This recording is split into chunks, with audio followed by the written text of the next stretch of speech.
करती है। इसी विश्वास के साथ मैं संसद भवन के इस ऐतिहासिक सेंट्रल हॉल से प्रत्येक भारतवासी का अभिनंदन करता हूं। मैं आज संसद के इस समवेत सत्र में देश के उन लाखों स्वाधीनता सेनानियों को नमन करता हूं जिन्होंने अपने कर्तव्यों को सर्वोच्च प्राथमिकता दी और भारत को उसके अधिकार दिलाए।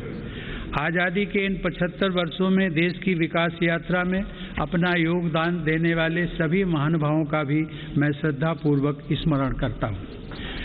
अमृत महोत्सव के इस कालखंड में देश की महान विभूतियों से जुड़े विशेष अवसर भी सभी देशवासियों को प्रेरणा दे रहे हैं। गुरु तेग बहादुर जी का 400वां प्रकाश वर्ष पर्व, श्री अरविंदो की 150वीं जन्म जयंती, V.O. चिदम्बरम पिल्लई का 150वां जन्म वर्ष और नेताजी सुभाष चंद्र बोस की 125वीं जन्म जयंती जैसे पुण्य अवसरों को मेरी सरकार पूरी भव्यता के साथ मना रही है।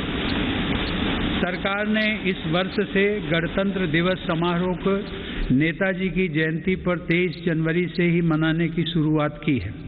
मेरी सरकार मानती है कि अतीत को याद रखना तथा उससे सीख लेना देश के सुरक्षित भविष्य के लिए बहुत ही जरूरी है। साहिबजादों के बलिदान की स्मृति में 26 दिसंबर को वीर बाल दिवस की घोषणा एवं 14 अगस्त को विभाजन विभीषिका स्मृति दिवस इसी सोच का परिचायक है। सरकार ने भगवान बिरसा मुंडा को श्रद्धांजलि स्वरूप उनके जन्म दिवस 15 नवंबर को जनजातीय गौरव दिवस के रूप में मनाने का भी निर्णय लिया। माननीय सदस्यगण, आज़ादी का अमृत महोत्सव हम सभी भारतीयों के लिए अगले 25 वर्षों के संकल्पों को आकार देने का पवित्र अवसर है। मेरी सरकार सबका साथ, सबका विकास, सबका विश्वास और सबका प्रयास के मंत्र पर चलते हुए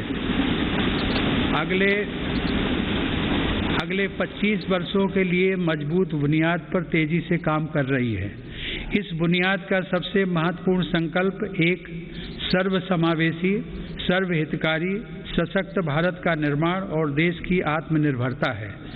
कोरोना के इस कठिन समय की चुनौतियों ने देशवासियों को अपने लक्ष्यों को जल्द से जल्द प्राप्त करने के लिए प्रेरित किया है।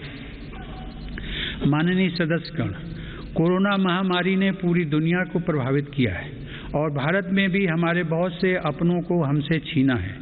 इन परिस्थितियों में केंद्र से लेकर राज्यों तक हमारी सभी सरकारों, स्थानीय शासन और प्रशासन, हमारे डॉक्टर्स, नर्सेज और हेल्थ वर्कर्स, हमारे वैज्ञानिकों और उद्यमियों सभी ने एक टीम के रूप में काम किया है। सरकार और नागरिकों के बीच यह परस्पर विश्वास, समन्वय और सहयोग लोकतंत्र की ताकत का अभूतपूर्व उदाहरण है।